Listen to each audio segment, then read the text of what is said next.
Ao ler a teoria celular de Georges Canguilhem, fica claro que essa discute, no fundo, a individualidade humana. Sob o nome de célula, é a individualidade biológica que está em questão. O indivíduo é uma realidade? Uma ilusão? Um ideal? Não é uma ciência, é a mesma biologia que pode responder essa questão. E, se todas as ciências podem e devem trazer sua contribuição a esse esclarecimento, é duvidoso que o problema seja propriamente científico. Como evidência disso, a teoria celular, composta de duas vertentes, foi mobilizada por diferentes correntes políticas. Aquela que prioriza o ser total foi associada à aristocracia, posteriormente corroborada pela União Soviética. Já a vertente que prioriza as partes, a individualidade das células, foi associada à liberdade individual republicana. Mas voltemos a um nível mais micro, e tomo aqui a liberdade de me estender para fora da ciência. Inicialmente pensava que, de um ponto de vista pessoal, gostaria de priorizar o todo. A ideia que eu deixo de ser em favor de seres microscópicos independentes é aterrorizante. Mas aí temos uma questão.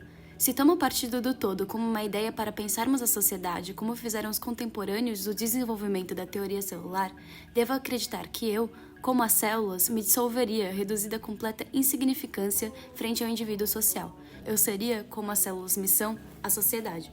Não é à toa que essa imagem do todo social, visto de maneira literal, é recorrente em mídias distópicas. Na literatura temos a obra We, escrita em meados da Revolução Russa por Yevgeny Zamyatin. Como colocado pelo protagonista D33 ao explicar a eleição como um gesto simbólico, eu vejo todos votando para o benfeitor. Todos me veem votando para o benfeitor. E, de fato, como poderia ser diferente se todos, e eu, somos um único nós? Mesmo que pacífico e sem conflitos, não poderia me considerar viva nesse todo, nesse líquido protoplasmático contínuo em termos biológicos. Eu precisava de um meio termo. E a própria teoria celular pareceu sempre oscilar entre esses dois extremos. A célula está longe de ser intransponível. Ao me consultar com amigos próximos da graduação em biologia, fui consolada ao me assegurarem que as células realizam difusão com o meio, assim como entre si. Como as células, somos transpassados pelo meio e por outros humanos. Da mesma forma, não anulamos nossa individualidade. Elaborando um pouco mais, a síntese pessoal a qual cheguei entre o indivíduo e o contínuo foi a cooperação. Essa pressupõe, talvez para o choque dos totalitários, a diferença e sua superação. É necessário a individualidade, a diferença de vontade, objetivos e ideias para que haja um esforço consciente de ajuda mútua. Piotr Kropotkin atrela a cooperação à construção da moral e sociabilidade humana que transcende o amor. O reconhecimento da íntima dependência que a felicidade de cada um tem na felicidade de todos e do senso de justiça ou de equidade que leva o indivíduo a considerar os direitos de todos os outros indivíduos iguais aos seus. Kropotkin desenvolve que é a cooperação que cria novas instituições e ideias semelhantes a novas formas de vida. É possível pensarmos em uma individualidade em escala. Tomo emprestado aqui as ideias de Denise Ferreira Silva em seu texto O Evento Racial ou Aquilo que Acontece Sem o Tempo. A análise social pode ser feita em uma abordagem composicional que busca pela simetria, por padrões em diferentes escalas se assemelhando à figura de um fractal. Em uma repetição infinita de um mesmo padrão, fractais formam desenhos inimagináveis em determinadas escalas, apesar do padrão original se manter.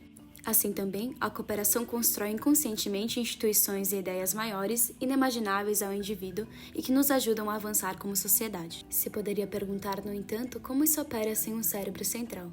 Aqui, retomo os conceitos de Lynn Margulis em Planeta Simbiótico, um novo olhar para a evolução. A cooperação se espelha na simbiose, em oposição à competição, como essencial para a evolução das espécies. Isso se expande a diferentes escalas, alcançando a própria Terra, posta como Gaia. Como a sociedade humana, essa não constitui um único organismo, mas sim um sistema vivo e regulado pela própria vida. Gaia não precisa de consciência para se ajustar ao ambiente planetário. Como a rede entrelaçada de todas as vidas, está viva, atenta e consciente em vários graus, em todas as suas células, corpos e sociedades. Os padrões de Gaia parecem ter sido planejados, mas ocorrem na ausência de qualquer chefe ou cérebro central. Busco agora uma síntese visual para tudo isso. Era Crypto Rave, evento de palestra sobre o meio digital realizado na Mário de Andrade, onde vi algumas pessoas manuseando despretensiosamente materiais sobre um projetor. A imagem refletida na parede, um mix de objetos cotidianos, água e desenhos de diferentes texturas e transparências, me fizeram lembrar imediatamente as formas celulares observadas no microscópio. Nos instantes seguintes, em que fui distinguindo nesta imagem total a individualidade dos objetos usados, me senti genuinamente contente. Em um post-it na coluna mais próxima estava o @meiolab.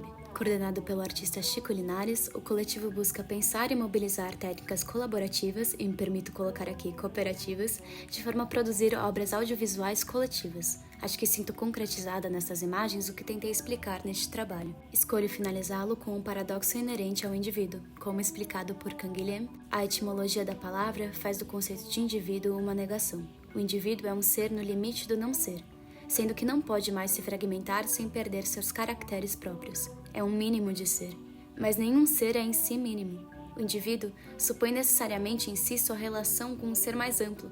Ele convoca, exige um fundo de continuidade sobre o qual sua descontinuidade se destaca.